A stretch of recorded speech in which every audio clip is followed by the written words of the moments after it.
మిత్రులందరికీ జై శ్రీమన్నారాయణ. ఈరోజు మన ప్రజ్ఞా క్లాస్ 9వ రోజుకి వచ్చేసిందండి. అయితే నిన్న మొన్న పెట్టలేదు. నిన్న ఎంత భారీ వర్షం పడింది కదా, అందుకని క్లాస్ లేదు, అందుచేత నిన్న పెట్టలేదు. కానీ ఈరోజైతే మరి వినాయక హే విఘ్నేశ్వర అంటూ పాట కూడా ఒకటి నేర్చుకోవడం జరిగింది.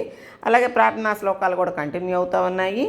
పాట ఏంటంటే ఒక్కటే అయితే బోర్ కొట్టిద్ది అనేసి, అంటే అది పర్వాలేదు, సగం పార్ట్ వరకు బాగానే వచ్చింది. అందుచేత ఈరోజు జయ జయవాణి వీణాపాణి అంటూ మరి సరస్వతీదేవి పాట నేర్పించామన్నమాట.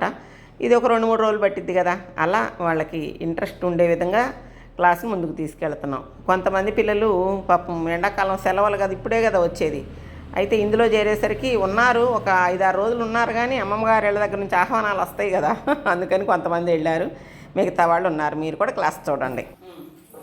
జై శ్రీమన్నారాయణ పెట్టాలి. జై శ్రీరామ్. జై శ్రీరామ్. సరస్వతీదేవి పాట మనం ఇప్పుడు నేర్చుకుంటుంది. వినాయకుడి పాట అయిపోయింది కదా, వినాయకుడి పాట తర్వాత సరస్వతీదేవి ప్రార్థించాలన్నమాట. ఏ ప్రార్థనల్లోనైనా కానీ, భజనల్లోనైనా కానీ, ఎక్కడైనా కానీ. అందువల్ల ఇప్పుడు ఈరోజు మనం సరస్వతీదేవి పాట నేర్చుకుంటున్నాం.